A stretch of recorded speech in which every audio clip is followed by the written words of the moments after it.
ওকে, তো শুরু করি। আমরা যেটা পড়বো সেটা হচ্ছে টরশনাল পেন্ডুলাম।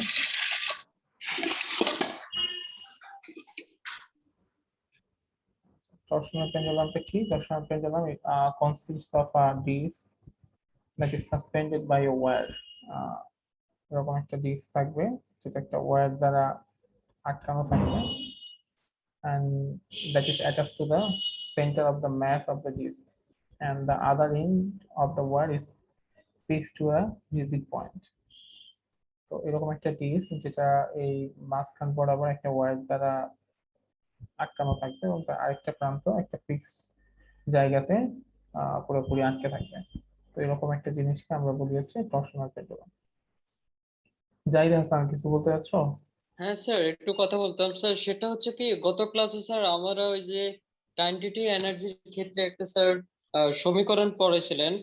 তো স্যার ওই সমীকরণে আমার নেটের কারণে একটা জায়গায় টাইপ মিস্টেক হয়ে হয়েছিল স্যার। এটা হচ্ছে কি স্যার, ওই যে ইপি ইকুয়াল টু ইকে আমরা হাফ ইপি সূত্রটা ভাঙাইছি, ইকে সূত্রটা ভাঙানোর পর সাইন ওমেগা টি আসছে sir. Sine square t by cos square t equal to 1 sir. Sine আর কসের বিপরীত পাইছি স্যার আমরা টেন স্কোয়ার ওমেগা টি ইকুয়াল 1। তাহলে স্যার এখন স্কোয়ারকে আমরা রুট ওভার করে দিই, স্কোয়ারকে উঠাই দেওয়ার পরে পাইছি স্যার আমরা tan omega T equal to 1। এখন স্যার ওমেগা টি কে আমরা রাখলাম আর টেন ইনভার্স 1 ইকুয়াল টু 1। এখন এরপর থেকে sir omega T equal to pi by 4 এর পর থেকে স্যার এটা কিভাবে আসলো এই জায়গাটা একটু স্যার বুঝতে পারিনি স্যার। তো ওখানে মোস্টলি এরকম ছিল যে tan inverse 1 is equal to omega t, তাই না? জি স্যার। আচ্ছা, so tan inverse 1 এটার মান হচ্ছে পাই বাই 4, মানে 45 ডিগ্রি। 45 ডিগ্রি তে tan থিটার মান হচ্ছে, tan 45 ডিগ্রি মান হচ্ছে 1। সো পাই হচ্ছে 180, তো এটাকে যদি আমি 4 দিয়ে ভাগ করি তাহলে পাই বাই 4, ঠিক আছে? পাই বাই 4 সমান সমান হচ্ছে tan ইনভার্স 1। তো এটা হচ্ছে omega T. Omega is equal to হচ্ছে 2 pi by 2। Omega is equal to 2 pi by 2।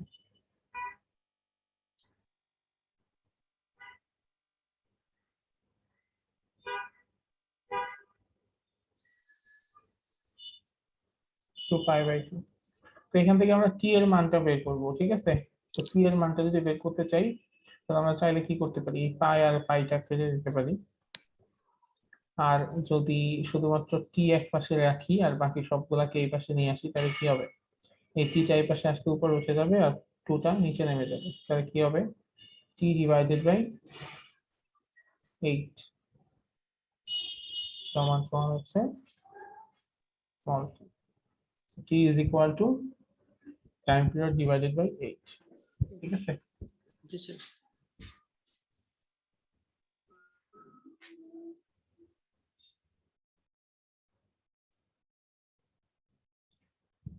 আচ্ছা, তো আমরা যেটা পড়তেছিলাম সেটা হচ্ছে টরশনাল পেন্ডুলাম। টরশনাল পেন্ডুলাম হচ্ছে একটা ডিস্ককে যদি আমি একটা তাদের সাথে আটকে দেই, এবং ডিস্কের মাঝখানে আটকে দেই এবং তার তার আরেকটা প্রান্ত কোনো একটা ফিক্সড লিংকের সাথে আমরা যদি ঝুলিয়ে দেই তাহলে আমাদের যে সেটআপটা তৈরি হবে এটাকে আমরা বলি টরশনাল পেন্ডুলাম।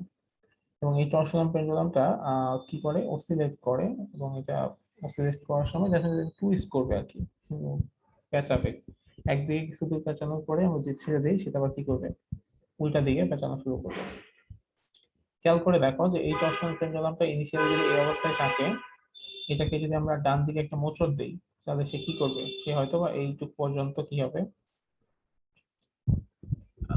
মোচড় দিলে এইটুক পর্যন্ত যাবে। যাওয়ার পরে আমি যদি এটাকে ছেড়ে দিই, এটা কি এই অবস্থায় থাকবে নাকি আগের অবস্থায় ফেরত আসতে চাইবে? আগের অবস্থায় যাবে। আগের অবস্থায় ফেরত আগের চাইবে। অবস্থায় ফেরত যাবে। তো মোচড় দেওয়ার কারণে এর মধ্যে একটা টরশনাল, এর মধ্যে একটা ফোর্স তৈরি হয়েছে, ঠিক আছে? যে ফোর্সটাকে আমরা সিম্পল পেন্ডুলামের ক্ষেত্রে বলতাম হচ্ছে কি রেস্টোরিং ফোর্স, এইখানে আমরা সেটাকে বলবো রেস্টোরিং টর্ক। ঠিক আছে, যেহেতু অ্যাঙ্গুলার অসিলেশন, তো এই জন্য আমরা বলবো রেস্টোরিং টর্ক। ঠিক আছে, এটা রেস্টোরিং টর্ক টাও। এখন একটা জিনিস খেয়াল করে দেখো, এটাকে আমি যত বেশি মোচড় দিব এটা তত বেশি ডিসপ্লেস হবে। সো যত বেশি ডিসপ্লেস হবে আমার এই যে টর্কের মান কি হবে, তত বেশি হবে, তত বেশি প্রবল হবে। এবং এখানে খেয়াল করে দেখি আমার টর্কের যে ডিরেকশন সেটা হচ্ছে এই বরাবর, আর থিটার যে ডিরেকশন সেটা হচ্ছে এই বরাবর, তার মানে এই দুটো হচ্ছে opposite. So similar to the simple pendulum, আমি এখানে বলতে পারি কি যে tau is proportional to minus theta. ঠিক আছে, tau is proportional to minus theta, যেখানে টাও আর থিটা একটা একটার সাথে প্রপোর্শনাল, এবং এটা হচ্ছে বিপরীতমুখী, যেহেতু মাইনাস আছে সো বিপরীতমুখী। সো এখানে আমরা লিখতে পারি টাও is equal to minus kappa theta. টাও is proportional to minus kappa theta. ঠিক আছে, where kappa is the torsional constant। ঠিক আছে, where kappa is the torsional constant। ঠিক আছে, আচ্ছা। তো according to angular form of Newton second law আমরা নরমালি কি জানি, এফ সমান সমান এম এ, তাই জানি না? এফ সমান সমান এম এ জানি, কিন্তু অ্যাঙ্গুলার মোশনের ক্ষেত্রে এটা এই ইকুয়েশনটা ডিফারেন্ট হয়ে যাবে, এবং সেক্ষেত্রে যেটা হবে tau is equal to I alpha. ঠিক আছে, tau is equal to I alpha, যেখানে টাউ মিন্স হচ্ছে টর্ক, আই মিন্স হচ্ছে মোমেন্ট অফ ইনার্শিয়া, যেটা ম্যাসের ইকুইভ্যালেন্ট, আর আলফা হচ্ছে অ্যাঙ্গুলার অ্যাক্সিলারেশন। ঠিক আছে, alpha is call the angular acceleration. So আমাদের নতুন ইকুয়েশন হবে সেটা কি, tau is equal to I alpha. আচ্ছা, এখন আমরা এখানে দেখতে পাচ্ছি এখানে tau is equal to minus K theta, আর এখানে tau is equal to I alpha. So আমরা এটা বলতেই পারি যে মাইনাস কে থিটা সমান সমান আই আলফা। সো এখানে ওইটাই বলা হয়েছে, আই আলফা সমান সমান মাইনাস কাপ্পা থিটা। ঠিক আছে, আই আলফা সমান সমান মাইনাস কাপ্পা থিটা। তো এখানে আলফা আলফা জিনিসটা কি, অ্যাক্সিলারেশন। অ্যাক্সিলারেশন সমান আমরা কি জানি, অ্যাক্সিলারেশন এ সমান সমান জানি হচ্ছে কি, যে D displacement square x by DT square. Square x by DT square, মানে হচ্ছে যে ডিসপ্লেসমেন্টকে টাইমের সাপেক্ষে দুইবার ডিফারেন্সিয়েশন করি তাহলে আমরা কি পাই, অ্যাক্সিলারেশন পাই। ডিসপ্লেসমেন্টকে টাইমের সাপেক্ষে দুইবার ডিফারেন্সিয়েশন করলে আমরা acceleration pi. a is equal to d square x by dt square। সেখানে আলফার জায়গায় আলফাতে আমরা কি লিখতে পারি, alpha is equal to d square theta by x by d t ও স্কয়ার। আচ্ছা theta. Alpha is equal to d square theta by DT square. Alpha is equal to d square theta by DT square. So আমরা এখানে I তো I এর জায়গায় I থাকবে, আলফার জায়গায় লিখবো d square theta by DT square সমান সমান মাইনাস কাপ্পা থিটা। ঠিক আছে, is equal to minus kappa theta. এখন যেটা করতে পারি, এই যে সমীকরণ উভয় পাশে আই দ্বারা যদি আমরা ভাগ করে দেই, তাহলে আমরা যেটা পাবো সেটা হচ্ছে এরকম, যে d square theta by DT square plus kappa divided by I theta সমান সমান 0। ঠিক আছে, দেখেন সেই মাইনাস কে থিটাকে যদি আমি এই পাশে নিয়ে আসি এবং উভয় পক্ষে যদি আমি আই দ্বারা ভাগ করে দেই, তাহলে কি আসে, d square theta by DT square plus kappa by I theta সমান সমান 0। তাহলে এটাই হচ্ছে আমার কি, this is the differential equation for torsional pendulum. ঠিক আছে, this is the differential equation for torsional pendulum বা অ্যাঙ্গুলার সিম্পল হারমোনিক মোশন। ঠিক আছে, এটাকে বলা যায় অ্যাঙ্গুলার সিম্পল হারমোনিক মোশনের ক্ষেত্রে ডিফারেনশিয়াল ইকুয়েশন। আর আমরা লিনিয়ার যে সিম্পল হারমোনিক মোশন যেটা পড়ছিলাম, সেই ক্ষেত্রে যে আমাদের ছিল, এটাকে কি বলে, সেই ক্ষেত্রে আমাদের ডিফারেনশিয়াল ইকুয়েশনটা কি ছিল, সেটা ছিল এরকম, d square x by DT square plus k by m x সমান সমান 0। ঠিক আছে, d square x by DT square plus k by m x সমান সমান 0। এটা ছিল লিনিয়ার সিম্পল হারমোনিক মোশনের ক্ষেত্রে। সো এই দুইটা থেকে আমরা যদি কম্পেয়ার করলে আমরা কি দেখতে পাই, যে লিনিয়ার মোশনের ক্ষেত্রে, লিনিয়ার সিম্পল হারমোনিক মোশনের ক্ষেত্রে যেখানে এক্স লিখতাম, অ্যাঙ্গুলার মোশনের ক্ষেত্রে সেখানে আমরা লিখছি থিটা। লিনিয়ার মোশনের ক্ষেত্রে যেখানে লিখছি আমরা এম, সেখানে লিখছি আমরা আই বা মোমেন্ট অফ ইনার্শিয়া। লিনিয়ার মোশনের ক্ষেত্রে যেখানে লিখছি আমরা কে, এখানে আমরা লিখছি কাপ্পা। ঠিক আছে? সো এই হচ্ছে differential equation for angular simple harmonic motion or torsional pendulum. There is a solution here, and a solution টা কি? Solution হচ্ছে theta is equal to theta m cos omega t plus 5. ঠিক আছে? Theta is equal to theta m cos omega t plus 5. এটা হচ্ছে আমার solution, যেটা আমরা in case of simple harmonic motion যেখানে আমরা যেটা পাইতাম x is equal to xm cos বা sin omega t plus 5. এবং তোমাদেরকে আমি বলছি যে cos আর sin এই দুটো আসলে দুইটাই আসলে সঠিক, যে কোনোটাই লেখা যায়, কোনো সমস্যা নেই। সো এখানে আমরা যে কোনোটাই লিখতে পারবো। এখানে যেহেতু লেখা হয়েছে theta is equal two theta m cos omega t plus 5, এটা is a perfect or correct solution for angular simple harmonic motion. ঠিক আছে?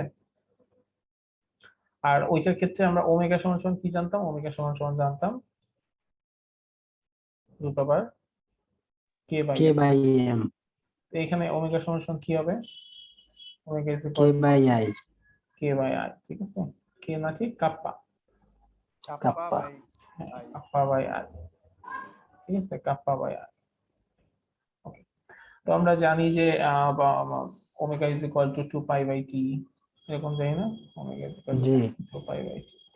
তো টি ইজ ইকুয়াল টু কি হবে? T is equal to 2 pi by omega. T is equal to 2 pi by 2 pi by omega. ওমেগার মান কত? ওমেগার মান হচ্ছে kappa by I. So ultimately এটা কি হবে? 2 পাই বাই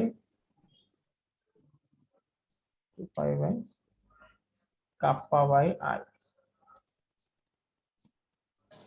সো আলটিমেটলি এটা হবে 2 পাই ইনটু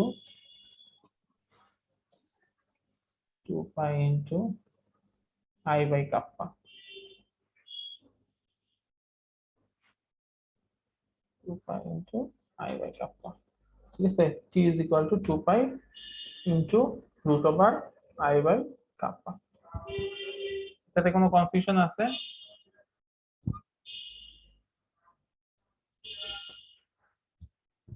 কারো কোনো কনফিউশন আছে এটাতে? না স্যার।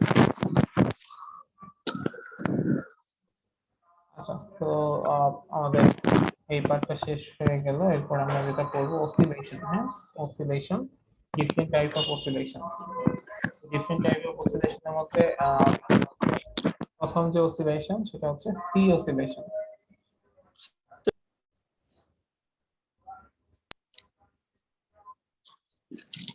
এই শিহাব, জি স্যার।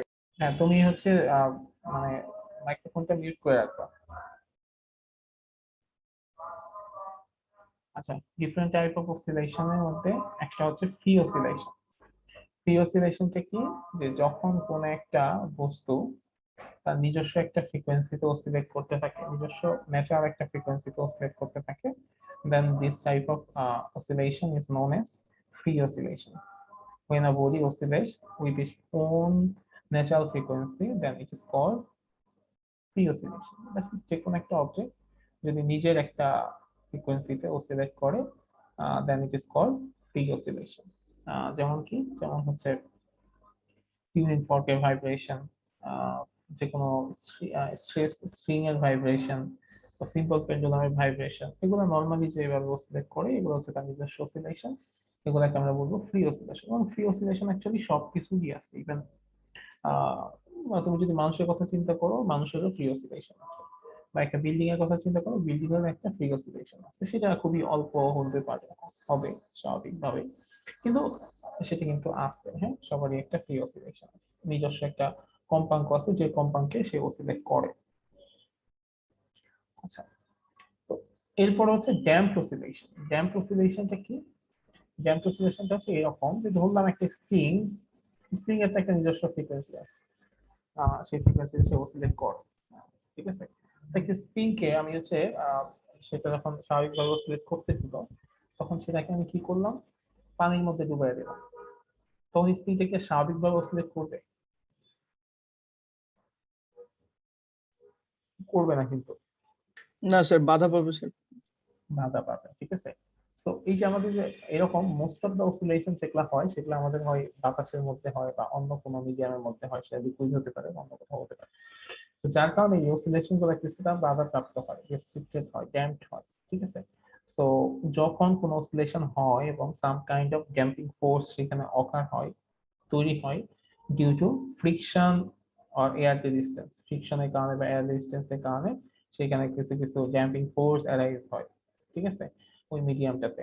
তো এই টাইপের অসিলেশন মানে এই সময়টাতে যে ধরনের অসিলেশন হয় এই টাইপের অসিলেশনকে বলা হয় ড্যাম্পড অসিলেশন।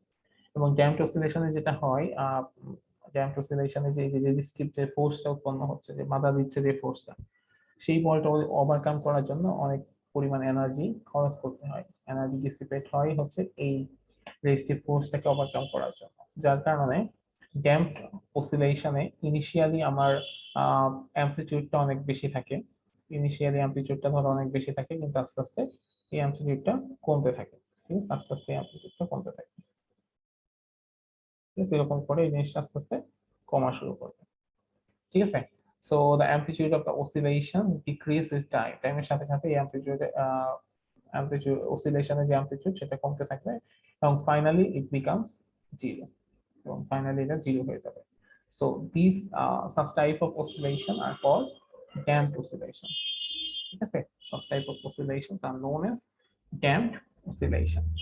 এবং এই টাইপের অসিলেশন আসলে ম্যাক্সিমাম অসিলেশন আসলে ড্যাম্পড অসিলেশন, কারণ বাতাস ছাড়া তো কোনো অসিলেশন হয় না, যদিও বাতাসের ড্যাম্পিং খুব কম। ঠিক আছে, সো যে কোনো পেন্ডুলাম সেটা যেহেতু বাতাসে অসিলেট করতেছে, সো বাতাসে অসিলেশন হচ্ছে ড্যাম্পড অসিলেশন। বা ইভেন ইলেকট্রোম্যাগনেটিক ড্যাম্পিং হয় গ্যালভানোমিটারে, তারপর ইলেকট্রোম্যাগনেটিক অসিলেশন হয় ট্যাঙ্ক সার্কিটের মধ্যে, এই ধরনের ড্যাম্পিং অসিলেশন হয়। এবং আমরা যদি কোনো কারণে এই ড্যাম্পিংটা ওভারকাম করতে পারি, ঠিক আছে, যে কোনো একটা জায়গায় কোনো বাতাস নাই, এয়ার নাই, শূন্য স্থানে যদি আমি কোনো একটা স্প্রিংকে অসিলেট করতে দিই বা কোনো একটা সিম্পল পেন্ডুলামকে অসিলেট করতে দিই, সে কিন্তু আজীবন অসিলেট করতে থাকবে। ঠিক আছে, তো ড্যাম্পিং এর কারণেই যে আমাদের কোনো একটা অসিলেশন আস্তে আস্তে শেষ হয়ে যায়।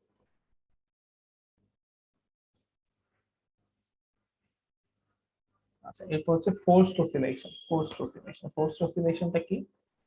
যখন একটা ভাইব্রেটিং বডি সে হচ্ছে তার নিজস্ব একটা ফ্রিকোয়েন্সি মেনটেন করতে থাকে, তখন তার উপর আমি আলাদা আরেকটা ফ্রিকোয়েন্সি অ্যাট্রিবিউট করে দেই, অ্যাড করে দেই। ঠিক আছে, যে একটা অবজেক্ট তার নিজস্ব ন্যাচারাল ফ্রিকোয়েন্সিতে অসিলেট করতেছে, আমি সেখানে আরেকটা ফ্রিকোয়েন্সি অ্যাড করে দিলাম, যার কারণে তার অসিলেশনটা চেঞ্জ হয়ে গেল। তো এই ধরনের অসিলেশনকে বলা হয় ফোর্সড অসিলেশন। ঠিক আছে, যে একটা অবজেক্টের যে ন্যাচারাল ফ্রিকোয়েন্সি আছে, যে ফ্রিকোয়েন্সিতে সে অসিলেট করে, আমি সেইখানে আলাদা আরেকটা ফ্রিকোয়েন্সি অ্যাড করে দিলাম, যার কারণে তার অসিলেশনটা চেঞ্জ হয়ে গেল। তো এই ধরনের অসিলেশনকে বলা হয় forced oscillation. So forced oscillation কি? ফোর্সড অসিলেশন হচ্ছে যে কোনো মিউজিক্যাল ইনস্ট্রুমেন্টের যে স্ট্রিং গুলা যেভাবে অসিলেট করে, এগুলা হচ্ছে ফোর্সড অসিলেশন। তারপর হচ্ছে টিউনিং ফর্কের যে অসিলেশন, সেগুলো হচ্ছে ফোর্সড অসিলেশন। ঠিক আছে, যে এগুলা যে নিজস্ব অসিলেশন আছে তার উপর আমি আরেকটা ফ্রিকোয়েন্সি অ্যাড করে দিছি, যার কারণে তার এখানে অসিলেশনটা চেঞ্জ হয়ে গেছে। আচ্ছা, এই ফোর্সড অসিলেশনের একটা খুবই পারফেক্ট এক্সাম্পল এবং পারফেক্ট ফেনোমেনা হচ্ছে কি রেজোন্যান্স, বা এটা বাংলাতে বলা হয় অনুনাদ। ঠিক আছে, তো রেজোন্যান্সটা কি? যে যখন কোন একটা অবজেক্টের একটা নিজস্ব ফ্রিকোয়েন্সি আছে, ঠিক আছে, একটা অবজেক্টের নিজস্ব ফ্রিকোয়েন্সি আছে, সেই ফ্রিকোয়েন্সিতে সে অসিলেট করতেছে, আমি আলাদা করে যে ফ্রিকোয়েন্সিটা অ্যাড করছি সেই ফ্রিকোয়েন্সিটা ওর ন্যাচারাল ফ্রিকোয়েন্সি যদি সমান হয়ে যায়, তাহলে ওই অবজেক্টটা ম্যাক্সিমাম অ্যামপ্লিটিউডে অসিলেট করা শুরু করবে। এই যে অবস্থা বা এই যে কন্ডিশন, এই কন্ডিশনকে বলা হয় রেজোন্যান্স। ঠিক আছে, রেজোন্যান্সটা কি? যে যখন কোন একটা অবজেক্ট তার নিজের ন্যাচারাল ফ্রিকোয়েন্সিতে সে অসিলেট করতেছে, ঠিক আছে, তার উপর আমি আলাদা আরেকটা ফ্রিকোয়েন্সি অ্যাড করে দিলাম, এবং যেটা দেখা গেল সেটা হচ্ছে এই দুইটা অসিলেশন মানে এই দুইটা ফ্রিকোয়েন্সি সমান হয়ে গেছে, ঠিক আছে। দ্যাট মিন্স ন্যাচারাল ফ্রিকোয়েন্সি আর আমি যে অ্যাট্রিবিউটেড যে ফ্রিকোয়েন্সিটা দিছি সেই ফ্রিকোয়েন্সি যদি সমান হয় তাহলে ওই অবজেক্টটা ম্যাক্সিমাম অ্যামপ্লিটিউডে অসিলেট করতে থাকবে। তো এই কন্ডিশনকে বলা হয় রেজোনেন্স। এরকম একটা ঘটনা ঘটছিল, সেটা হচ্ছে যে মোস্ট অফ দি ইউএসএ তে একটা সেনাবাহিনী তারা তো নর্মালি মার্চ করে করে পথ চলে, তো ওনারা একটা ব্রিজের উপর দিয়ে এরকম করে মার্চ করে চলতেছিল। তো যেটা হয়েছে যে ব্রিজের যে ন্যাচারাল ফ্রিকোয়েন্সি সেই ফ্রিকোয়েন্সি আর ওই মার্চ করে চলার কারণে তার উপর যে ফ্রিকোয়েন্সিটা অ্যাট্রিবিউটেড হয়েছে এক্সট্রা, এই দুইটা ফ্রিকোয়েন্সি সমান হয়ে যাওয়ার কারণে ব্রিজটা ম্যাক্সিমাম অ্যামপ্লিটিউডে অসিলেট করা শুরু করছিল এবং পরে ব্রিজটা ভেঙে যায়, ঠিক আছে। তো এই জন্য এরকম বলা হয় যে কোনো সেনাবাহিনী যখন কোনো ব্রিজের উপর দিয়ে যাবে তখন তারা যেন স্বাভাবিক মানুষের মতো মানে অনিয়মিত ভাবে পা ফেলে যায়, একই সাথে পা ফেলতে না ফেলে মার্চ করে না চলে। তো এরকম ঘটনা ঘটে। তো এই রেজোনেন্সে আসলে অনেক উপকারিতাও আছে অপকারিতাও আছে, মানে কিছু অ্যাডভান্টেজ আছে কিছু ডিসঅ্যাডভান্টেজ আছে। অ্যাডভান্টেজ কেমন? অ্যাডভান্টেজ হচ্ছে যে রেজোনেন্সের সাহায্যে আমরা কোন একটা টিউনিং ফর্ক যেটার ফ্রিকোয়েন্সি আমরা জানি না সেটা আমরা চাইলে বের করতে পারি। এটা তোমরা থার্ড সেমিস্টারে যখন ল্যাব করবে তখন এই কাজটা করবে। তারপরে রেডিও টিভিতে যে ট্যাঙ্ক সার্কিট ইউজ করা হয় সেই ট্যাঙ্ক সার্কিটে রিকোয়ার্ড ফ্রিকোয়েন্সি অবটেইন করতে রেজোনেন্সের যে ফেনোমেনা এই ফেনোমেনাটাকে ইউজ করা হয়। তারপর রেজোনেন্সটা কি করতে পারে? রেজোনেন্স হচ্ছে আর্থকুয়েক যখন হয় তখন পৃথিবীকে অসিলেট করে। তো কোনো কারণে যদি এরকম হয় যে বিল্ডিং এর ফ্রিকোয়েন্সি আর আর্থকুয়েকের কারণে যে অ্যাট্রিবিউটেড ফ্রিকোয়েন্সি আছে এই দুটো সমান হয়ে গেছে, তখন কি হবে? ওই বিল্ডিংটা ম্যাক্সিমাম অ্যামপ্লিটিউডে অসিলেট করা শুরু করবে এবং যার পরে ওই বিল্ডিংটা ভেঙে যেতে পারে, ঠিক আছে। সেটা হচ্ছে রেজোনেন্সের একটা ডিসঅ্যাডভান্টেজ। তারপরে অনেক সময় এরকম হয়, কিছু মুভিতে এরকম দেখছো হয়তো তোমরা। আমি একটা মুভির নাম বলি, নাম হচ্ছে অ্যাডভেঞ্চার অফ টিনটিন। এই মুভিতে আমি নিজেই দেখছি যে একটা সিঙ্গার যারা অপেরা গায় তারা হচ্ছে একটা নির্দিষ্ট টোনে হচ্ছে আহ গান গাইতে থাকে। তো যার কারণে এমন হয় অনেক সময় যে তার যে টোন এবং সেটার যে ফ্রিকোয়েন্সি সেটা যদি আশেপাশে ক্লাসের ফ্রিকোয়েন্সি সমান হয়ে যায় তখন গ্লাসগুলা এমন ভাবে অসিলেট করে যে গ্লাসগুলো ভেঙে যায়, ঠিক আছে। তো এটাও রেজোনেন্সের একটা ডিসঅ্যাডভান্টেজেস হতে পারে। তো এরকম একটা জিনিস আমি তোমাদেরকে দেখাই যে সত্যি সত্যি মানুষের পক্ষে গ্লাস ভাঙা সম্ভব, ঠিক আছে। তো এটা দেখাচ্ছি, but don't try this at home.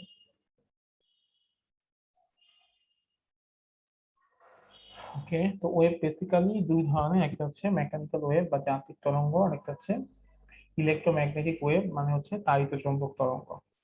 Mechanical ওয়েভের জন্য মিডিয়ামের দরকার হয় আর ইলেকট্রোম্যাগনেটিক ওয়েভের জন্য কোনো ধরনের মিডিয়াম দরকার হয় না, বাট মিডিয়াম থাকলেও সে ট্রাভেল করতে পারে। তো মেকানিক্যাল ওয়েভ আবার দুই ধরনের, একটা হচ্ছে লংজিটিউডিনাল ওয়েভ আর একটা হচ্ছে ট্রান্সভার্স ওয়েভ। আর ইলেকট্রোম্যাগনেটিক ওয়েভ হচ্ছে এগুলোর অনেকগুলা ভাগ আছে, যেমন লাইট ওয়েভ। এই ভাগগুলো আমি যদি একটু ভালো মতো দেখা, একটু আগে যে স্লাইডটা দেখাচ্ছিলাম ওইখানে আমরা খুব ভালো দেখতে পারবো। সেটা হচ্ছে ইলেকট্রোম্যাগনেটিক ওয়েভ, এটার অনেকগুলো ভাগ আছে। সবচেয়ে বেশি হাই যে ওয়েভ লেন্থের যেটা সেটাকে আমরা বলি হচ্ছে রেডিও ওয়েভস, ঠিক আছে, রেডিও ওয়েভস, ঠিক আছে। ইলেকট্রোম্যাগনেটিক স্পেকট্রামের সবচেয়ে বেশি যেটা ওয়েভ লেন্থ সেটা হচ্ছে রেডিও ওয়েভস। তো রেডিও ওয়েভস এর পরে হচ্ছে মাইক্রোওয়েভস, রেডিও ওয়েভস এর ঠিক পরেই হচ্ছে মাইক্রোওয়েভস। আচ্ছা, রেডিও ওয়েভস এর নরমালি যে আমাদের এফএম বা এএম রেডিও বা টিভি চ্যানেল গুলা এই এই ওয়েভ লেন্থে বা এই ফ্রিকোয়েন্সিতে কাজ করে। এরপর হচ্ছে মাইক্রোওয়েভ। মাইক্রোওয়েভ গুলা কেমন? মাইক্রোওয়েভ গুলা হচ্ছে এই যে আমাদের মাইক্রোওয়েভ এগুলা যে যে ফ্রিকোয়েন্সিতে কাজ করে সেটা হচ্ছে মাইক্রোওয়েভ। এরপর হচ্ছে ইনফ্রারেড। ইনফ্রারেড রে, ইনফ্রারেড রে এটা বাংলা হচ্ছে অবলোহিত রশ্মি, ঠিক আছে। আচ্ছা, ইনফ্রারেড রে কোনটা? যে মোবাইলের নাইট মোড ক্যামেরা যে ফ্রিকোয়েন্সিতে বা যে ওয়েভলেন্থে অপারেট করা হয় সেটা হচ্ছে ইনফ্রারেড রে। এরপর হচ্ছে ভিজিবল লাইট। এই ভিজিবল লাইটের এই পার্টটুকুই শুধুমাত্র আমরা মানুষ দেখতে পাই, ঠিক আছে। এর বেশি ওয়েভলেন্থেও দেখতে পাই না, এর চাইতে কম ওয়েভলেন্থেও দেখতে পাই না। তো যতটুকু দেখতে পাই এটাকে নাম দেওয়া হচ্ছে ভিজিবল লাইট বা দৃশ্যমান আলো। এই ভিজিবল লাইটের মধ্যে আবার ছয়টা রং আছে। সেটা কি কি? বেনিয়া সহকলা বলে, তাই না? ঠিক আছে, যেমন হচ্ছে রেড, এটা হচ্ছে এটাকে এরকমও বলা হয়।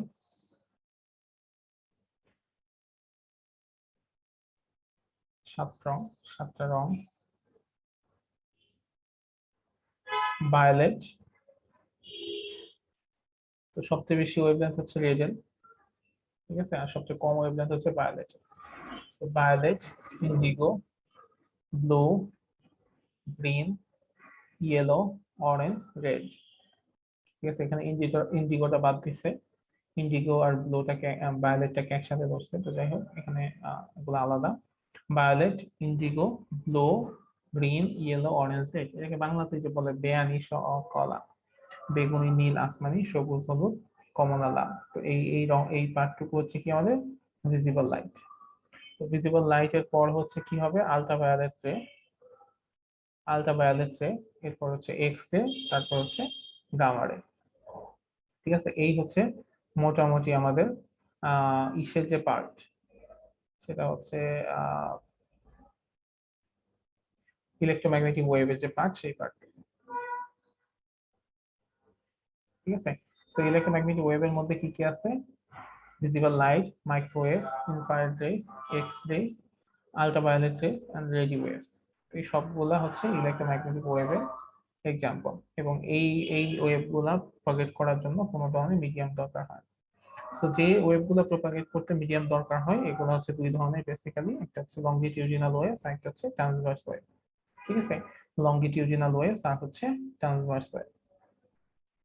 তো লংগিটিউডিনাল ওয়েভস আর ট্রান্সভার্স ওয়েভ কি সেটা দেখানোর জন্য তোমাদেরকে আমি একটা ভিডিও শেয়ার করি।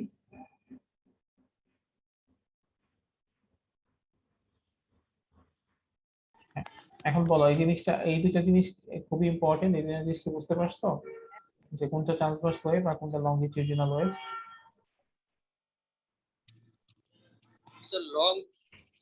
লং ডিউরেশনাল ওয়েভটা স্যার আরেকটু বুঝাই দেন স্যার।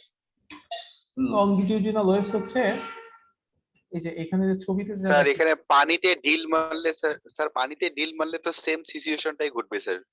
Transmission of sound. পানিতে ঢিল মারলে তোমার তরঙ্গ হবে। এখানে দেখো, খেয়াল করে দেখো, দুই ধরনের তরঙ্গ আছে, তাই না? দুই ধরনের তরঙ্গ আছে, এই দেখো, এটা হচ্ছে তোমার লংগিটিউডিনাল ওয়েভস। অসিলেশনও যেদিকে, অসিলেশনও এই লোক থেকে এই মেয়েটার দিকে, প্রোপাগেশনও একই দিকে, মানে যেদিকে অসিলেট করতেছে মানে আন্দোলিত হচ্ছে, আর ওয়েভটা যেদিকে যাইতেছে মানে এনার্জি ট্রান্সফার করতেছে, দুইটা কিন্তু একই ডিরেকশনে, মানে এই লোক থেকে এই মেয়েটার দিকে। এটা হচ্ছে আমার লংগিটিউডিনাল ওয়েভস। আমরা নরমালি যখন কথা বলি, আমাদের কথাগুলা এইভাবে করে করে মিডিয়ামের মধ্য দিয়ে অসিলেট করে, এই জন্য সাউন্ড ওয়েভস কে বলা হয় লংগিটিউডিনাল ওয়েভস। আর আরেকটা ওয়েভ ছিল, সেটা কি? Transverse wave. ট্রান্সভার্স ওয়েভটা কেমন দেখো, এই যে ট্রান্সভার্স ওয়েভটা কেমন। ট্রান্সভার্স ওয়েভটা হচ্ছে, দেখো, অসিলেশন কিন্তু হবে উপর নিচ বরাবর, কিন্তু এনার্জি ট্রান্সফার হবে ওই একজন থেকে আরেকজনের দিকে, কিন্তু অসিলেশন কিন্তু হচ্ছে উপর নিচ বরাবর, তাই না? অসিলেশন হচ্ছে উপর নিচ বরাবর। এখানে যেটা থাকে, এখানে একটা তরঙ্গ শীর্ষ থাকে, একটা তরঙ্গ পাত থাকে, একটা তরঙ্গ। স্যার একটা দড়ির মাথা ধরে যদি ঝাঁকি দেওয়া যায় ওইখান থেকে একটা তরঙ্গ ক্রিয়েট হয়, এটা কি সেরকম? হ্যাঁ, দড়ির মাথা দিয়ে তুমি যদি ঝাঁকি দাও, ওইখানে যে তরঙ্গ হবে সেটা হবে এই যে ট্রান্সভার্স ওয়েভ।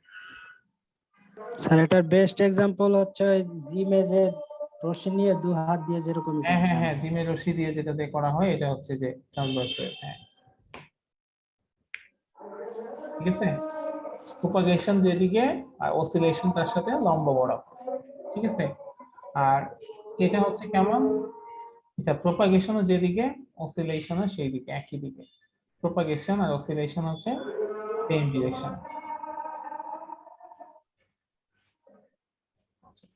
সো এখানে এক্সাম্পল যদি আমি বলি, এক্সাম্পলের মধ্যে হচ্ছে লংগিটিউডিনাল ট্রান্সভার্স ওয়েভের এক্সাম্পল আসলে অনেক আছে, যেমন হচ্ছে সাউন্ড ওয়াটার ওয়েভ, এটা হচ্ছে ট্রান্সভার্স ওয়েভের এক্সাম্পল। আর লংগিটিউডিনাল ওয়েভের এক্সাম্পল একটু কম, যেমন সাউন্ড ওয়েভ আছে। তারপর হচ্ছে এই টাইপের একটা দুটো ওয়েভ যেগুলো লঙ্গিটিউডাল ওয়েভ।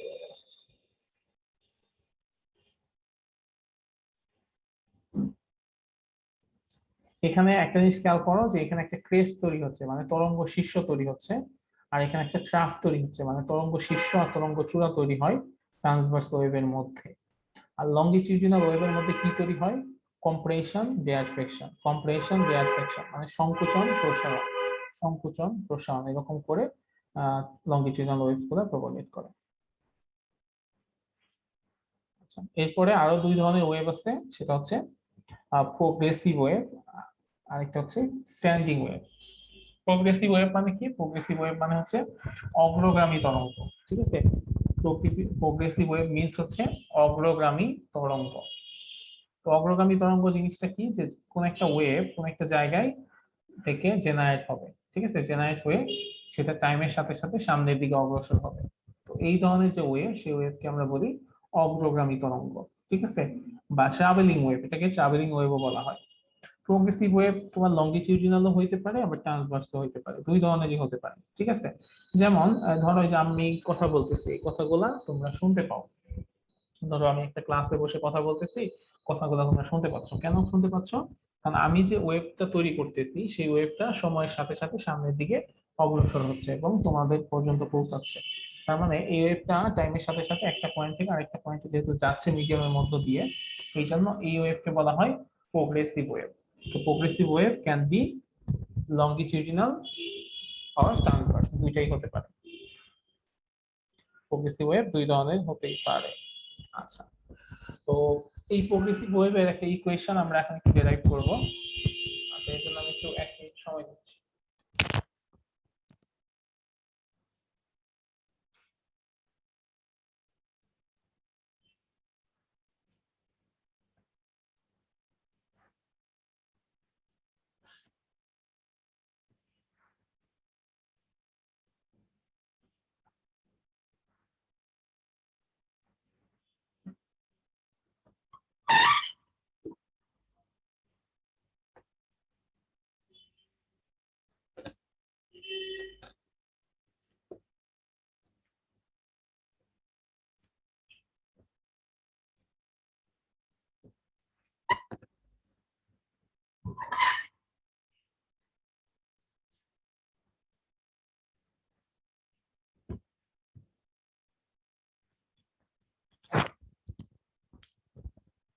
তো প্রোগ্রেসিভ ওয়েভের যে ইকুয়েশনটা আমরা ডেরাইভ করব সেটা এরকম যে আমরা ধরো একটা ওয়েভ কনসিডার করি, সেই ওয়েভটা হচ্ছে টাইমের সাথে সাথে সামনের দিকে অগ্রসর হবে।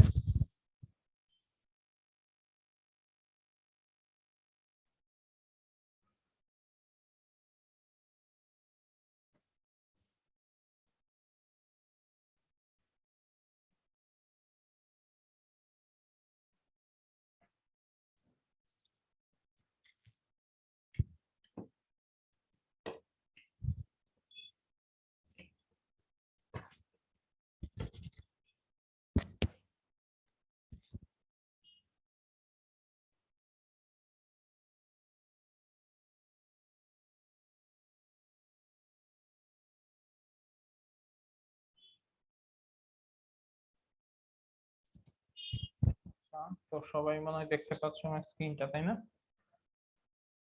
জি স্যার, দেখতে পাচ্ছি। ওকে, আচ্ছা। সো লেট আস কনসিডার আ প্রোগ্রেসিভ ওয়েভ, যে ওয়েভটা কেমন, যে এরকম।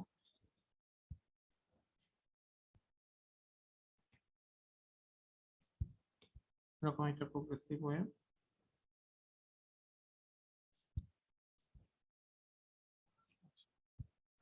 তো সেটা কি হয়েছিল, এই প্রোগ্রেসিভ ওয়েভটা ও পয়েন্ট থেকে অরিজিনেট হয়েছে, মানে এই পয়েন্ট থেকে ও প্রোগ্রেসিভ ওয়েভটা তৈরি হয়েছে, তৈরি হয়ে ভি ভেলোসিটিতে সামনের দিকে সেটা অগ্রসর হচ্ছে পজিটিভ এক্স ডিরেকশনে।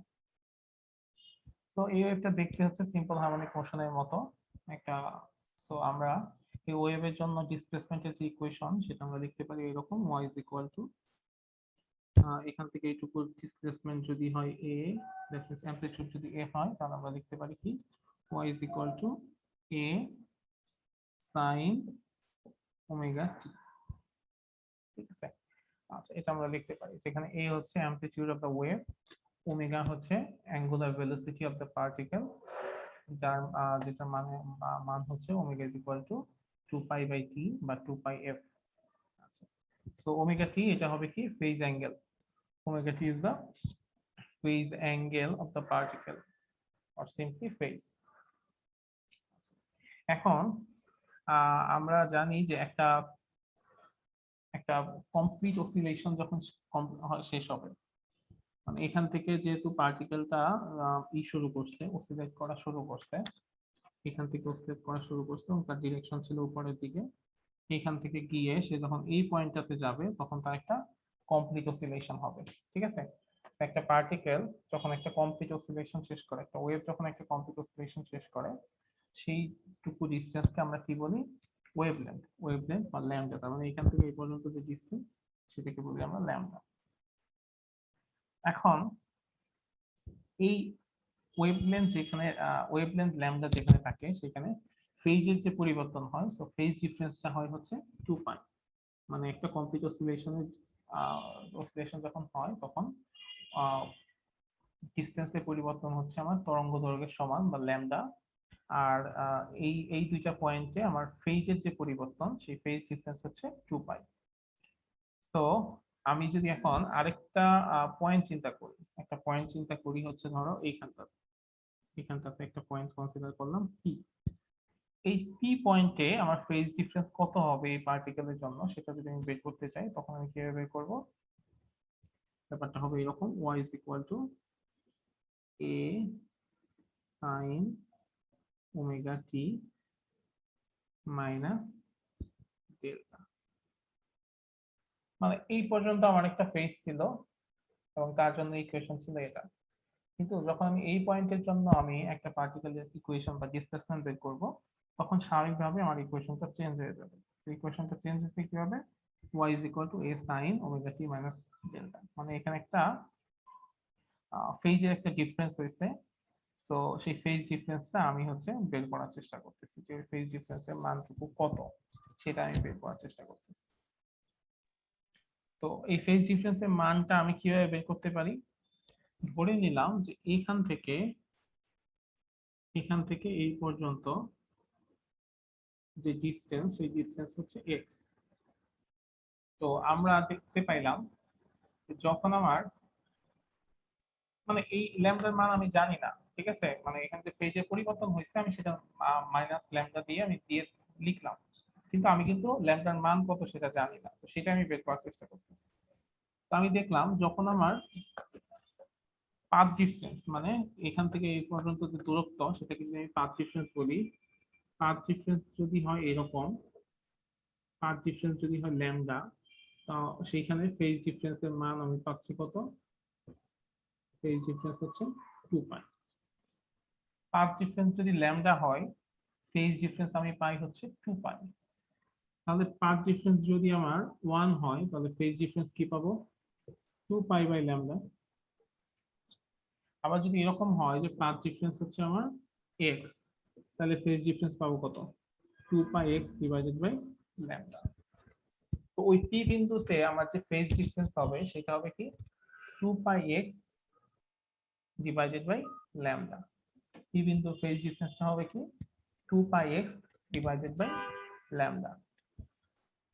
আচ্ছা, সো তাহলে আমরা ওইটাই লিখি, y is equal to a sin omega t, আর এটার মান হচ্ছে 2πx/ল্যামডা। ঠিক আছে, সো আমাদের একটা ইকুয়েশন চলে আসলো, y is equal to a sin omega t minus 2πx/ল্যামডা। ওমেগা t সমান সমান আমরা কি জানি? ওমেগা t সমান সমান জানি আমরা 2π/t বা 2πf, তাই না? আমরা জানি হচ্ছে a sin ওমেগা সমান সমান জানি 2πf, 2πx/ল্যামডা। এখন f সমান সমান কি আমরা জানি? v is equal to 1/t F lambda, আমি আসলে ল্যামডা আনতে চাচ্ছি, ঠিক আছে। তো বি সমান সমান এফ ল্যামডা, তাহলে এফ সমান সমান কি হবে, ভি বাই ল্যামডা। ল্যাম্পটা আচ্ছা, এফ সমান সমান হবে ভি বাই ল্যামডা। তাহলে এফ এর জায়গায় আমি ভি বাই ল্যামডা বসাই, তাহলে কি হবে, a sine 2 pi v by lambda t minus 2 pi x divided by lambda. So দুই পাশ থেকে মানে এই যে এখান থেকে যদি আমি 2 পাই বাই ল্যামডা কমন দিই, তাহলে জিনিসটা কি হয়, হয় হচ্ছে এরকম, a sine 2 pi by lambda v t minus x, y is equal to a sin 2 pi by lambda vt minus x। ঠিক আছে, বোঝা গেল এটা? জি স্যার, ঠিক আছে স্যার। এখানে ওয়াই দ্বারা কি জানি বোঝানো হয়েছে, ওটা মিস করে গেছি আর। y হচ্ছে তোমার ডিসপ্লেসমেন্ট, ঠিক আছে, এই p পয়েন্টের ডিসপ্লেসমেন্ট হচ্ছে y, ঠিক আছে, p পয়েন্টের ডিসপ্লেসমেন্ট হচ্ছে y। এখানে যে y equal to a sine omega t minus delta, এই ডেল্টাটা কেন ধরা হইলো? ডেল্টা ধরা হয়েছে কারণ ধরো যে ইনিশিয়ালি আমি হচ্ছে আমাদের ডিসপ্লেসমেন্টের ইকুয়েশন হচ্ছে y is equal to a sin omega t। এখন এই যে পি পয়েন্টে আমার ফেজ ডিফারেন্স কত সেটা আমি জানি না, এই ওমেগা টি এটা হচ্ছে ফেজ, ঠিক আছে। তো আমরা জানি যে এখান থেকে এই পর্যন্ত এটি হচ্ছে ল্যামডা ডিসটেন্স এবং ফেজ হচ্ছে 2 পাই, কিন্তু এই পয়েন্টটাতে ডিসটেন্স হচ্ছে আমার এক্স এবং সেখানকার ফেজে ডিফারেন্স হচ্ছে 2 পাই এক্স বাই ল্যামডা, তার মানে ওইখানকার ফেজটা কিন্তু একটু ডিফারেন্ট, ঠিক আছে। তো এই জন্য সেটা আমি এখানে ওটা আমি যেহেতু এখানকার আলাদা একটা ফেজ ডিফারেন্স আছে, ওই ফেজ ডিফারেন্সটুকু আমার ইনিশিয়াল মানে ব্যাপারটা হচ্ছে এই পুরাটা হচ্ছে এখন ফেজ, ঠিক আছে, ওমেগা টি মাইনাস ল্যামডা। তো এটা হচ্ছে আমার আইডিয়াল সিচুয়েশন ওমেগা টি, যেহেতু আইডিয়াল সিচুয়েশন থেকে এখানে এতটুকু একটা ফেজ ডিফারেন্স তৈরি হয়েছে, এই জন্য সেটা আমি এখান থেকে বিয়োগ করে দিচ্ছি, ঠিক আছে। জি স্যার, বুঝতে পারছি। ওকে, তো আমাদের যে ইকুয়েশন পাইলাম আমরা সেটা হচ্ছে এরকম, y is equal to a sin 2 pi by lambda vt minus x, y is equal to a sin 2 pi by lambda vt minus x। এটা হচ্ছে পজিটিভ x ডিরেকশনের জন্য। নেগেটিভ x ডিরেকশনে যদি কোনো একটা পার্ট ওয়েভ যাইতেই পারে না, এটা তো আমার পজিটিভ x ডিরেকশনের জন্য, মানে এই দিয়ে গেছে, যদি এইদিকে না গিয়ে এইদিকে যায় তখন কি হবে, মাইনাস হয়েছে। মাইনাসের জায়গায় তখন প্লাস হয়ে যাবে। এটা হচ্ছে পজিটিভ, এটা ছিল কি positive x direction, positive x direction. আর নেগেটিভ এক্স ডিরেকশনে কি হবে, নেগেটিভ এক্স ডিরেকশনে কি হবে, মাইনাস হয়েছে। তবে y is equal to a sin 2 pi by lambda vt কোনটা? Plus plus x। তো একটা স্ট্যান্ডিং ওয়েভ বা প্রোগ্রেসিভ ওয়েভের জন্য জেনারেল ইকুয়েশনটা কি হবে, জেনারেল ইকুয়েশন হবে এরকম, y is equal to a sin 2 pi by lambda vt plus minus x। এটা হচ্ছে একটা general equation, y is equal to a sin 2 pi by lambda vt plus minus x is called the general equation for a progressive wave। ঠিক আছে, clear এই পর্যন্ত? জি sir. Sir একটু break দেন স্যার প্লিজ। ব্রেক লাগবে? জি sir, break লাগবে তো স্যার, নাহলে স্যার ঘুম ঘুম আসছে স্যার। স্যার একটু নামাজ পড়ার সময় দেন। জি স্যার। ঠিক আছে, তাহলে আমরা একটু ব্রেক নেই। স্যার এটা 20 মিনিটের ব্রেক দেন স্যার, খাওয়া দাওয়া করে নিন।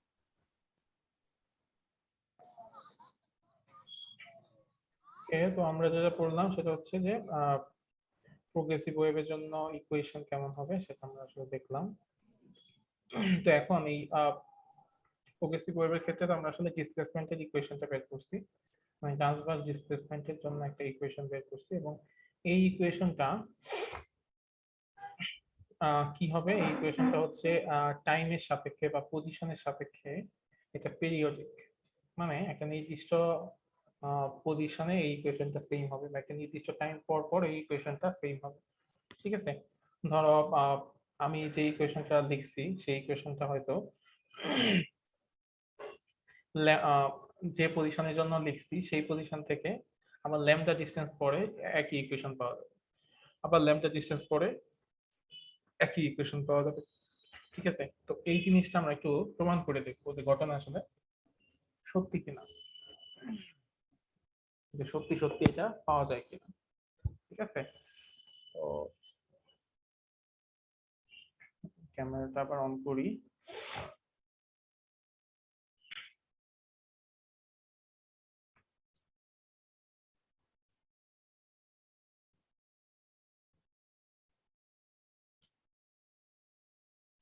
হ্যাঁ, তোমরা দেখতে পাচ্ছ আশা করি। দেখো, তো transverse displacement of progressive wave বলতে আমরা যেটা দেখতাম বা যেটা বুঝতাম সেটা কি,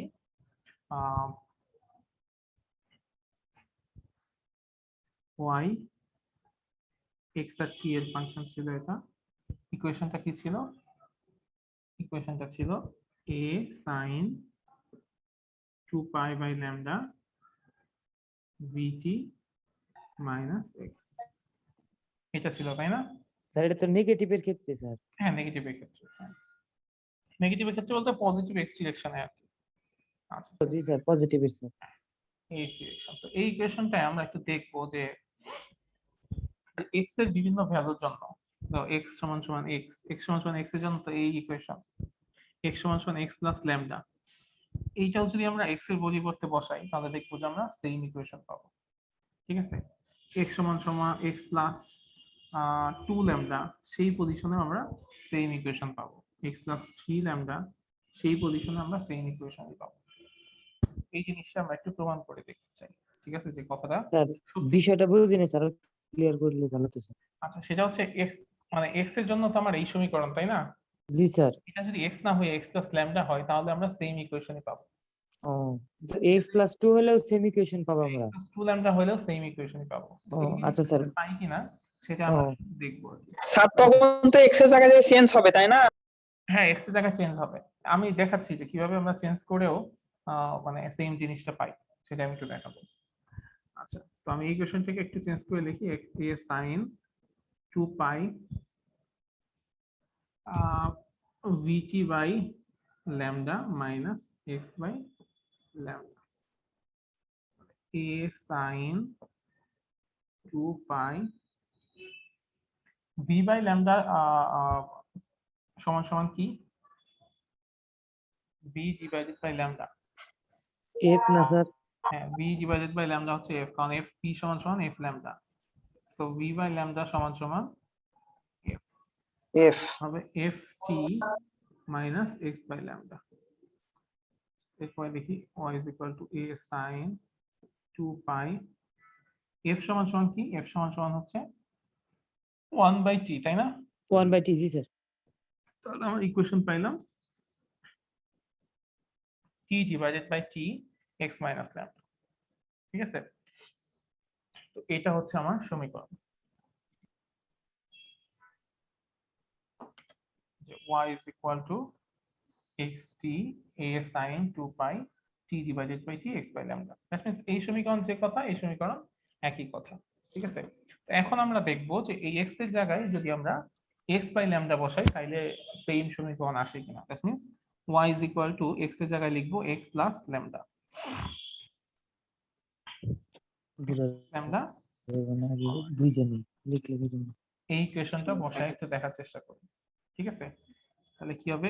a sin 2 pi t divided by t, x এর জায়গায় বসাবো কি? x plus lambda divided by, divide by lambda. ঠিক আছে। হ্যাঁ, এখন আমরা দেখবো যে আমরা ইকুয়েশনটা আগের ইকুয়েশনটায় আসে কিনা। আচ্ছা, তো এখন যেটা আসছে এটাকে যদি আমরা লিখি a sin 2 pi t divided by capital T minus, দেখো এইটাকে যদি আমি ল্যামডা দিয়ে যদি উভয় মানে লবকে ভাগ করে দেই তাহলে কি হবে? এরকম হয় না, x by lambda minus 1 lambda plus 1 plus হবে না মাইনাস হবে? মাইনাস হ্যাঁ, যেহেতু কমন না হয়। মাইনাস, ঠিক আছে। আচ্ছা, তো এটা আসলো। তো এখন আমি এই 2 পাইটা ভেতরে নিয়ে যাব, 2 পাইটা ভেতরে নিয়ে এখানে একটা গুণ করে দেব সবগুলোতে। তাহলে যদি তাই করি তাহলে হবে কি a sin 2 pi y t by by t minus minus y by x twice pi x x by lambda minus twice pi, minus y by divide by ঠিক আছে। 2y by. এটা আসলো। তো এই পর্যন্ত ক্লিয়ার সবাই? এই পর্যন্ত জি clear স্যার। থাকলে লিখে নিতাম স্যার, হ্যাঁ হ্যাঁ তাই একটু লিখে নিতাম। হ্যাঁ হ্যাঁ সমস্যা নেই।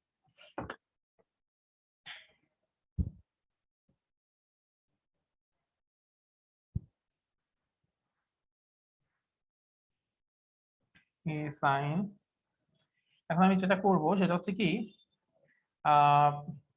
এই 2 পাইটাকে পজিটিভ করার জন্য আমি মাইনাস কমন দিব আমি, ঠিক আছে। 2 পাইটাকে পজিটিভ করার জন্য আমি মাইনাস কমন নিলাম। মাইনাস কমন নিলে কি হবে? Minus 2 pi t by t plus 2 pi x by lambda plus 2 pi, ঠিক আছে। y is equal to minus a sin minus 2 pi t by t plus 2 pi x by lambda plus 2 pi। তো এটাকে যদি একটু সাজায় লিখি, সাজায় লিখলে কেমন হবে? minus a sin 2 pi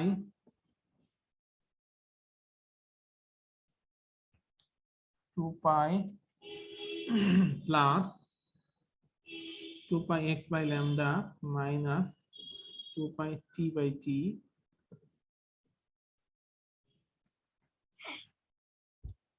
এভাবে লেখা যায়? জি স্যার লেখা যায়। জাস্ট আমি আগে পড়ে লিখছি, এটাকে আগে দিছি, এটাকে মাঝখানে দিছি, এটাকে শেষে দিছি।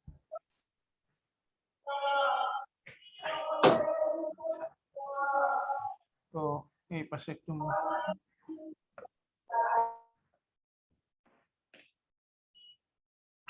Minus a। আচ্ছা, এখন এখানে যে সিচুয়েশনটা হয়েছে এই সিচুয়েশনটা একটু ডিল করতে হবে।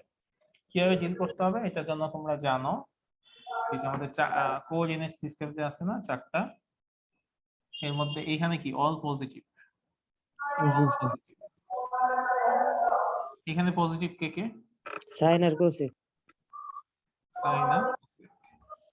যেহেতু আমরা সাইন নিয়ে কাজ করতেছি আর গুলো আমাদের লেখার দরকার নাই, তারপর আমরা বলি এখানে হচ্ছে tan আর cot, tan আর cot আর sec আর cosec cos। Cos this. sec আর cos সরি। আচ্ছা দেখো এখন তাহলে এখানে কি আছে? sin 2 পাই প্লাস সামথিং, তাহলে কি হবে? এখান থেকে এইটুক কি?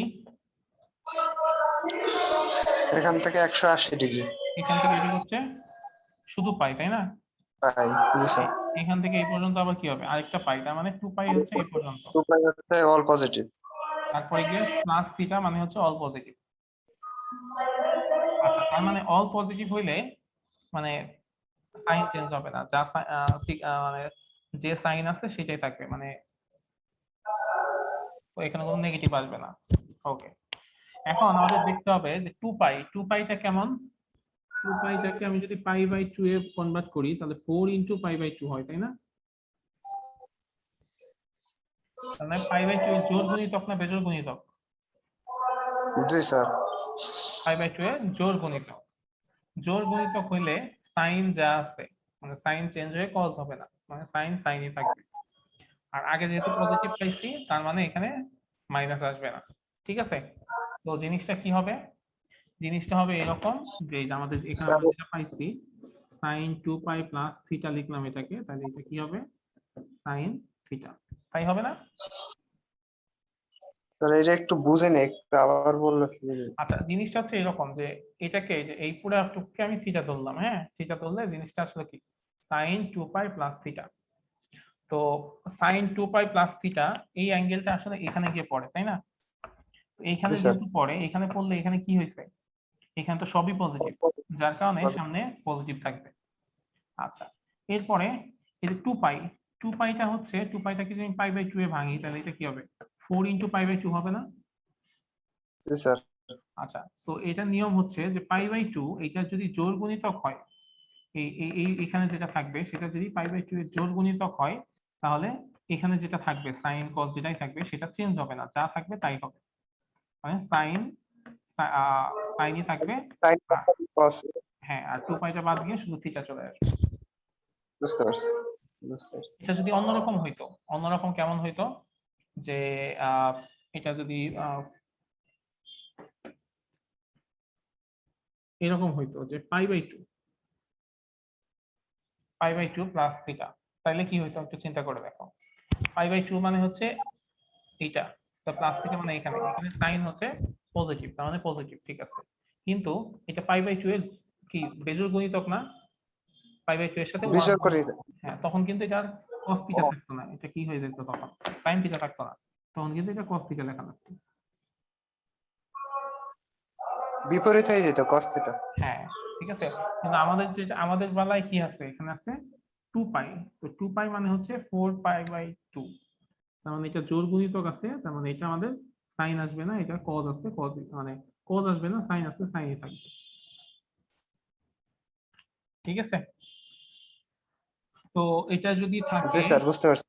এটা যদি থাকে তাহলে আমরা এখানে যেটা লিখতে পারবো সেটা হচ্ছে minus a sine 2 pi x by lambda minus 2 pi t divided by টি।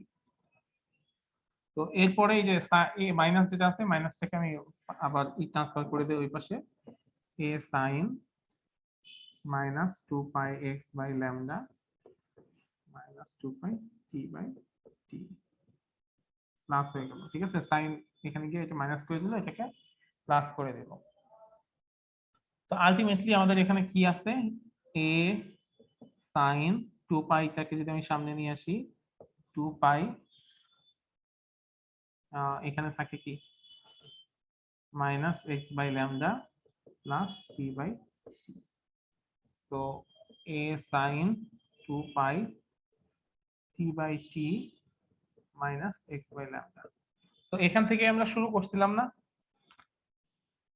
এটা কি, এটা হচ্ছে এক্স প্লাস ল্যামডা টি। তো কিন্তু আমি যেটা এক্স জি টি স্যার। যেটা এই এক্স টি যেটা করছিলাম সেটাও এরকম ছিল না, a sine 2 pi t by T minus x by lambda, একই ছিল না? জি স্যার। স্যার সো এখান থেকে আমরা বলতে পারি যে y x plus lambda t সমান সমান y x t। জি স্যার, লিখতে পারি। তো এটা যদি লিখতে পারি তার মানে কি আমি এটা বলতে পারি যে এখানে যদি 2 ও হয় 3 ও হয় 4 ও হয়, সবগুলোর জন্য আসলে জিনিসটা সেমই হবে, ঠিক আছে। সবগুলোর জন্য এই জিনিসটা কি হবে, সেম টাইপেরই হবে, সেম ইকুয়েশন। ঠিক আছে, ক্লিয়ার? জি স্যার স্যার ক্লিয়ার। আচ্ছা, এরপরে এখানে যেরকম মানে পজিশন চেঞ্জের সাথে সাথে এটা পিরিয়ডিক, একই সাথে এটা টাইম চেঞ্জের সাথে সাথে এটা পিরিয়ডিক হবে। তো সেটা কেমন হবে, টাইম চেঞ্জের সাথে সাথে কিভাবে পিরিয়ডিক হয় সেটা যদি আমরা একটু দেখাই, যে আমাদের ইকুয়েশন ছিল এরকম, y x t সমান সমান a sin 2 pi t divided by t minus x divided by lambda, এরকম ছিল ইকুয়েশন। তো আমরা t এর জায়গায় এখন t বসাবো না, t এর জায়গায় আমরা বসাবো t প্লাস t, মানে এই t এর জায়গায় বসাবো t প্লাস t, বসায় দেখবো যে জিনিসটা সেম হয় কিনা। তো দেখি সেম হয় কিনা, a sin 2 pi t এর জায়গায় বসাবো t প্লাস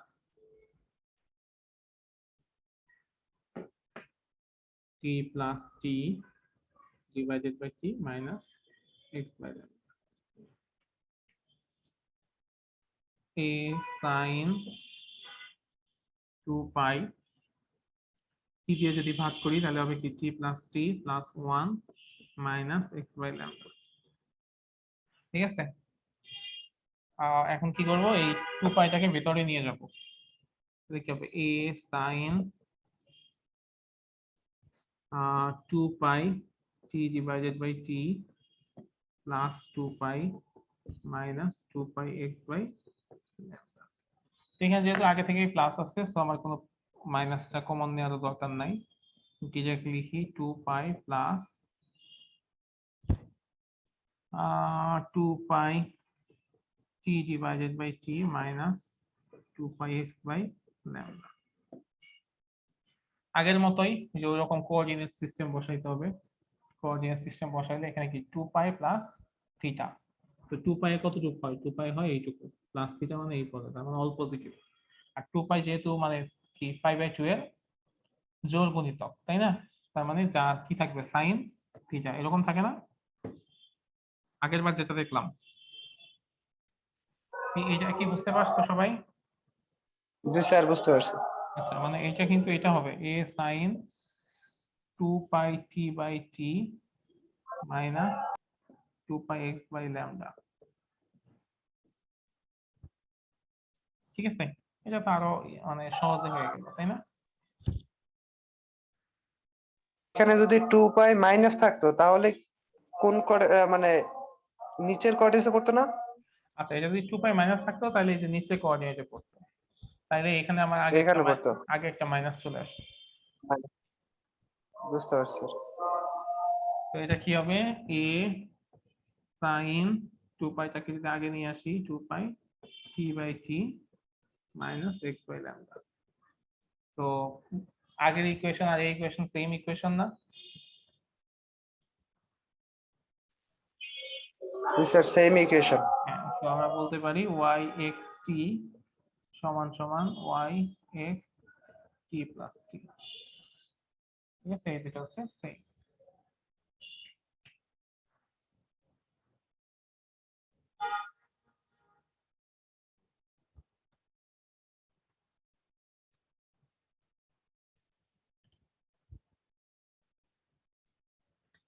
ঠিক আছে, জি স্যার। কারো কোনো কনফিউশন আছে?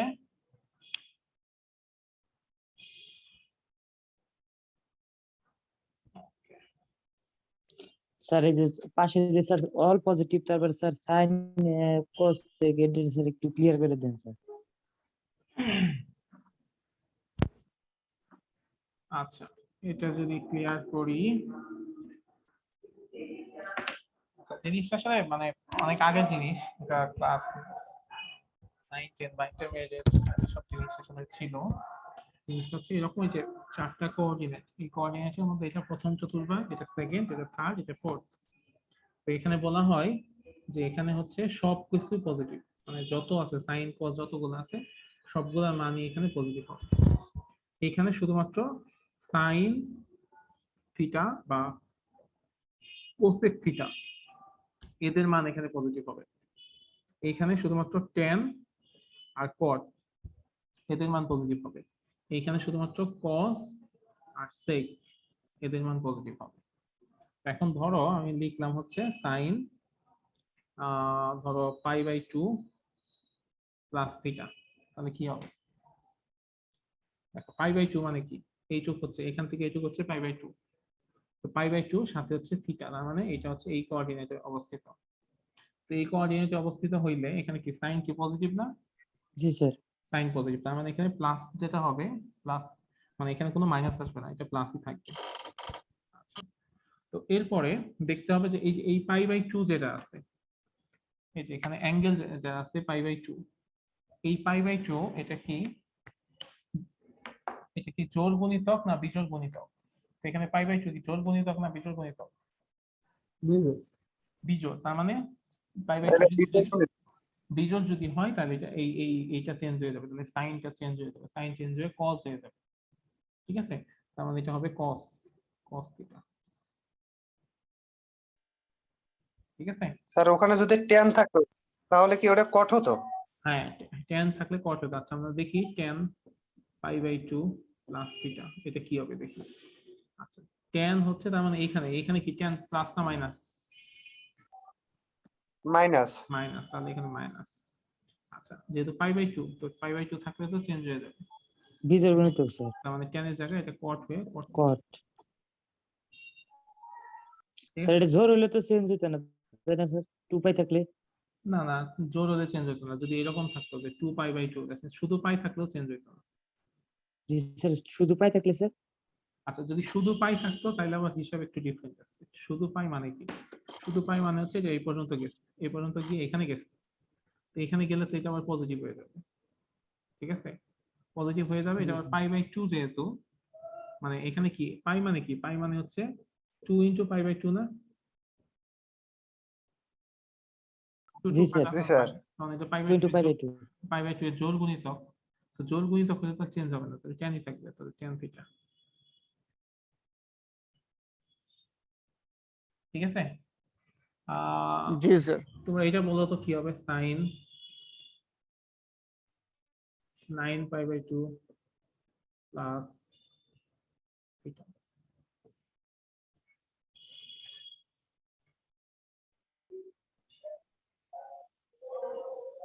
9π/2। Sir cos theta sir.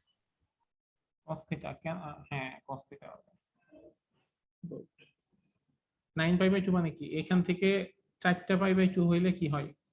একটা কমপ্লিট হয়। এটা একটা π/2, এটা π/2, এটা π/2, 4টা π/2 হইলে একটা কমপ্লিট হয়। তবে 4টা 8টা π/2 হইলে এই পর্যন্ত আসবে। আরেকটা π/2 তার মানে এই পর্যন্ত, এখানে তারপর থিটা, তার মানে এই কোঅর্ডিনেটে থাকবে। এই কোঅর্ডিনেটে সাইন হচ্ছে প্লাস, আর যেহেতু π/2 এর বিজোড় গুণিতক এই জন্য এটা cos হয়ে যাবে।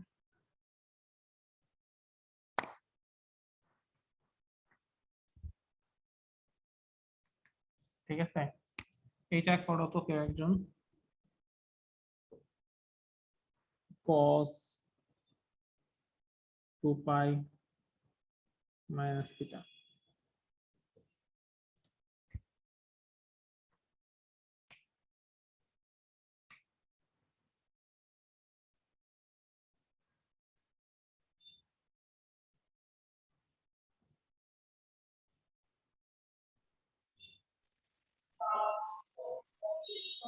স্যার এখানে cos থিটাই হবে। cos থিটাই হবে, হ্যাঁ এটা হবে cos থিটা। π/2 তে একবার ঘুরে আসবে, কিন্তু এখান থেকে আবার মাইনাস আছে, মাইনাস থিটা, তাহলে cos করে এটা করছে, আবার এটা জোর। হুম হুম। তাহলে আরেকটা জিনিস একটু বলি, এটা যদি এর সাথে রিলেভেন্ট না, মানে এই টপিকের সাথে রিলেভেন্ট না, বাট এই টাইপের জিনিস আর কি। সেটা হচ্ছে সাইন মাইনাস থিটা মানে কি? cos theta. কেন cos থিটা কেন? সাইন মাইনাস থিটা, এটা হচ্ছে cos মাইনাস থিটা। ক্যালকুলেটর আছে সাথে?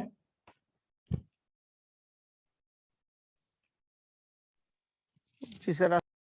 আচ্ছা ক্যালকুলেটরে লিখো সাইন -30° মান কত?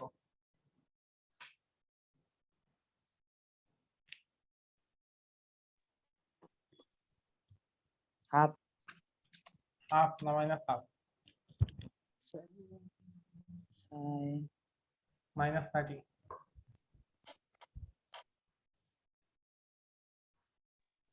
Minus half sir. Sir -0.5 sir. -0.5 মানে সাইন মাইনাস থিটা, তাই না?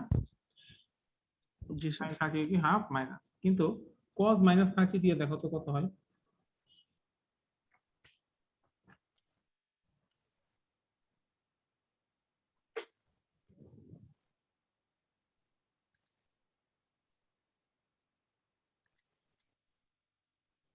√3/2। √3/2। আর cos শুধু 30° দিলে কত হয়?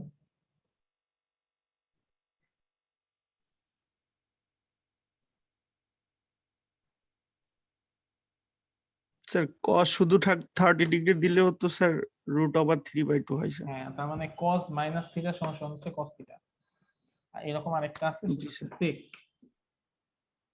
sec মাইনাস থিটা সমান সমান sec থিটা। কিন্তু এছাড়া বাকি যা আছে sin cosec tan cot যা আছে মাইনাস থিটা থাকলে আগে মাইনাস চলে আসবে। tan মাইনাস থিটা মানে হচ্ছে minus tan theta, cot minus theta মানে হচ্ছে মাইনাস cos থিটা। ঠিক আছে, জি এগুলো স্যার। হয়তো কোনো না কোনো জায়গায় লাগবে, কোথায় লাগবে বলতে পারতেছি না, কোনো না কোনো দিন কোন একটা দেখা যাবে এরকম একটা প্রমাণের সময় এই জিনিসটা লাগবে। ঠিক আছে, তো এই জিনিসগুলো মনে রাখতে হবে। আর অবশ্যই সাইন কস ট্যান এই তিনটার ক্ষেত্রে 0 ডিগ্রি মান কত, 30 ডিগ্রি মান কত, 45 ডিগ্রি মান কত, 60 ডিগ্রি মান কত, 90 ডিগ্রি মান কত, এই কয়টা মান অবশ্যই মুখস্থ রাখতে হবে। আর তুমি যদি ট্যান কস আর সাইন মনে রাখো তাহলে বাকি তিনটা মনে রাখা খুব সহজ। কেন? কারণ সাইনের যে মান সাইন থিটা সমান সমান মানে হচ্ছে 1/cosec থিটা। তাহলে তুমি যে সাইনের মান মুখস্থ করো তার সাথে 1 লাগিয়ে দিলেই cosec এর মান চলে আসবে। আর যদি তুমি cos এর মান মুখস্থ করো, cos থিটার মান মুখস্থ করলে cos থিটা মান হচ্ছে 1/sec থিটা। মানে cos এর যে মান সেটার সাথে 1 লাগিয়ে দিলেই sec থিটার মান চলে আসবে। আর tan এর মান মুখস্থ করলে tan থিটা সমান সমান হচ্ছে 1/cot থিটা। মানে tan এর মান মুখস্থ করা আর cot এর মান মুখস্থ করা এক কথা। That means sine 0 degree sine হচ্ছে 30 ডিগ্রি মান হচ্ছে হাফ, হাফ তাহলে cosec 30 ডিগ্রি মান কত হবে? cosec 30 ডিগ্রি মান স্যার 2 হওয়ার 2 হবে। ঠিক আছে, তাই হবে, মানে ই করা কিছু না। cos 60 ডিগ্রি মান হচ্ছে হাফ। ঠিক আছে, cos 60 মান হচ্ছে হাফ, তাহলে sec 60 মান কত হবে? 2। ঠিক আছে, tan 45 ডিগ্রি, tan 45 ডিগ্রি মান কত? 1। 1 cot 45 ডিগ্রি মান হবে কত? 1। ঠিক আছে, তারপরে tan 30 ডিগ্রি মান হচ্ছে 1/√3। সো cot 30 ডিগ্রি মান কত হবে? শুধু √3। ঠিক আছে, তো এই কয়টা জিনিস একটু মুখস্থ রাখতে হবে। দেখেন sin cos আর tan, sin cos tan এর কি কি মনে রাখতে হবে? 0 ডিগ্রি কত, 30 ডিগ্রি কত, 45 ডিগ্রি কত, 60 কত, 90 কত, এই চারটা মুখস্থ করতে হবে।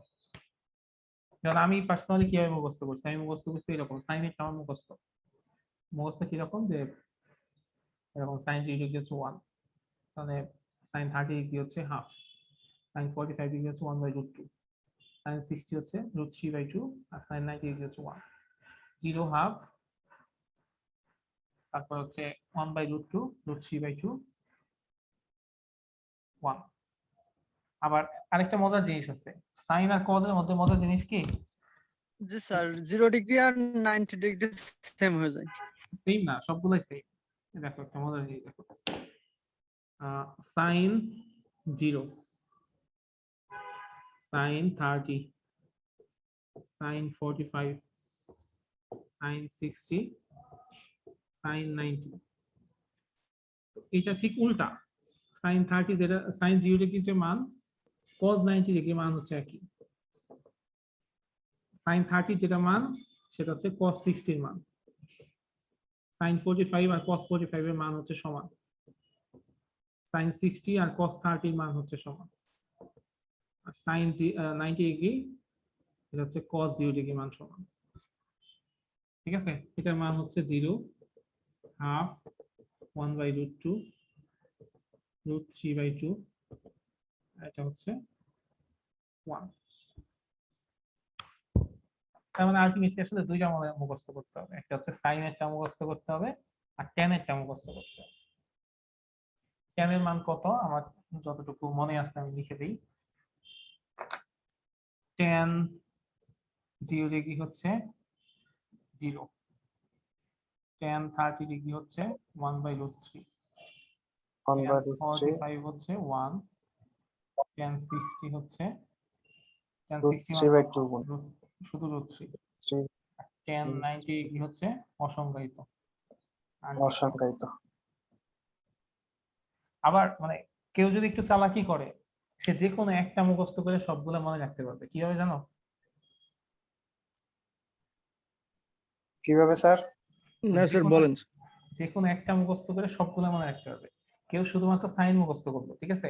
তো সাইন মুখস্থ করলে কজ মুখস্থ হয়ে যায় না? জি স্যার। হয়ে যায়, আচ্ছা ঠিক আছে। সাইন মুখস্থ করলে কজ মুখস্থ হয়ে যায়। স্যার সাইনের বিপরীত কস, হ্যাঁ, বিপরীতটা cos। বসায় দিলে হয়ে হ্যাঁ। যায় এটা। আর tan মানে কি? tan মানে হচ্ছে সাইন বাই কজ। By তাহলে সাইন 0 ডিগ্রি আর cos 0 ডিগ্রি মান কত? আমি সাইন জানি, সাইন কত? 0। আর cos কত? 0 cos 1 cos 0 ডিগ্রি 1 না? তাহলে জি স্যার। 0 ডিভাইড বাই 1 কত? 0। 0 তারপর এখানে sin 30 কত? sin 30 হচ্ছে 1 হাফ, sin 30 হচ্ছে হাফ। আর cos 30 কত? cos 30 হচ্ছে √3/2। তাহলে এটা যদি ভাগ করি তাহলে কি হবে? 2 উপর উঠে যাবে, √3 নিচে নেমে যাবে। তাহলে 2 2 কাটা, তাহলে কি থাকতেছে? 1/√3। তারপর tan 45, sin 45 cos 45 এই দুটোকে ভাগ করতে হবে। তাহলে 1/√2, এটা যদি গুণ করে দেই, ভাগ করলে তো গুণ হয়ে যাবে না? উপরে √2 নিচে 1, তাহলে কি 1 না? tan 60 মানে কি? sin 60 হচ্ছে √3/2, এটা ভাগ করতে হবে cos 60 মান দিয়ে। cos 60 হচ্ছে হাফ, এটা যদি গুণ করে দেই তাহলে 2 উপরে নিচে 1, তাহলে 1 1 কাটা, থাকছে √3। আর tan 90 ডিগ্রি মান কত? sin 90 ডিগ্রি মান হচ্ছে 1, আর cos 90 ডিগ্রি মান হচ্ছে 0। তো সামথিং ডিভাইডেড বাই 0 মানে হচ্ছে আনডিফাইন্ড। তাহলে কি একটা মুখস্থ করলে সবগুলো মুখস্থ হয়ে যাচ্ছে না?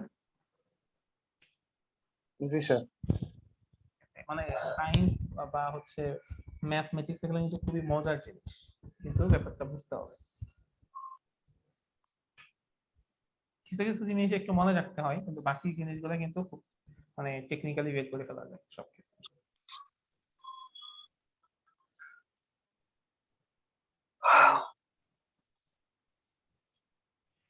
তো এগুলার হাতেরও একটা কিভাবে জানি হিসাব আছে, হাত দিয়েও মানুষ বের করে, কিন্তু আমি জানি না। আমি সেটাই বললাম যে এগুলারও আছে, আরো অনেক অনেক টাইপের হিসাব আছে।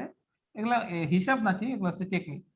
যে টেকনিকের মাধ্যমে আমি যেটা করাইলাম এটা একেবারে মানে এটা কি বলে, এটা হচ্ছে একেবারে মানে এটাই হচ্ছে ওয়ে থিওরি, কিন্তু ওই হাত টাত দিয়ে বিভিন্ন কি টেকনিক, বের করতে হবে স্যার এটা। হাত টাত দিয়ে বিভিন্ন হয়তো টেকনিক আছে, যে টেকনিকের মাধ্যমে তুমি চাইলে সবই মানে মানে মুখস্থ না করে বের করে করতে পারবে।